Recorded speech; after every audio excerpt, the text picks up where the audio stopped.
My name is Michael K. Harris, a community organizer representing an organization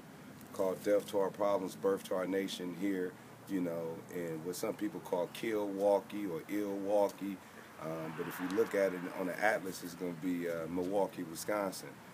But I just want to bring, my friends on Facebook and others who may care to view this on YouTube up to speed on what's going on with the Derek Williams case. Derek Williams died like July 6 or was murdered like July 6 of 2011, but about 12 days ago on a Sunday, the Milwaukee Journal, which is our main media, print media here in the city of Milwaukee, fought real hard and vigorously to get the tape released. The tape has been released, and for about 12 days strong, it's been a number of different events in the city trying to bring attention to what's going on with Derek Williams. Derek Williams, like I said earlier, was a man who the police picked up on what we're finding out just to be a random stop because they had no 911 call, and while he was in the back of the car suffocating to death, they were still continuing to stop other young men on random searches, and we got witnesses coming out the community with further details about how they tried to intervene and notify the Milwaukee Police Department that this man wasn't playing, that he was dying. But when you watch the videotape for yourself, you can hear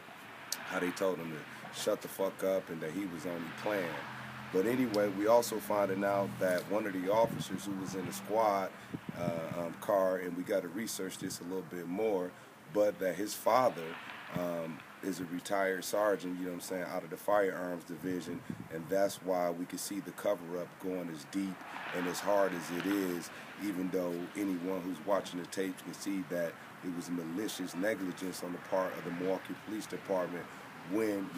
they first broke a bone in the back of Derek Williams' neck, had the windows rolled up on a 100-degree day, and let him suffocate and die a very slow and painful death. So again, we're trying to connect the dots as to why we asking, for the removal of Chief Edward Flynn, because when he originally viewed the tape, he said that the officers that did no wrong, while we're, about ready to do a recall on the mayor of the city of Milwaukee, Tom Barrett, because he still hasn't given a vote of no confidence to Edward Flynn, and why Chisholm, who is our city attorney, and why the medical examiner, why everybody, is implicit in covering up this young man's murder, but from the streets, it's just the beginning. We already put out a niggergram that, Squad 30, which is the police car in which Derek Williams died in, that can't be on the streets no more, and so whatever we got to do to make sure that car is decommissioned, we ready to do. And if you, in Milwaukee, or you in Chicago, or Baltimore, or Memphis, or anywhere where we see the police doing things like they did out in Seattle with Oscar Grant, where he was handcuffed and they shot him in the back, it's time for us to step up to realize that we need to create a community, because right now we don't have a community. We need to stop tripping off, blacks with money or blacks without money, or light-skinned blacks or dark-skinned blacks, or all the things that, Willie Lynch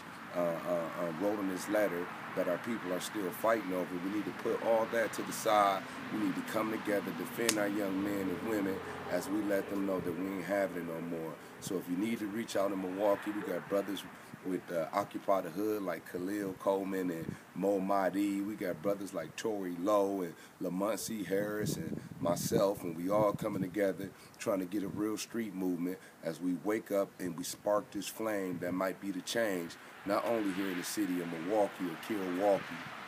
but all across the nation. So,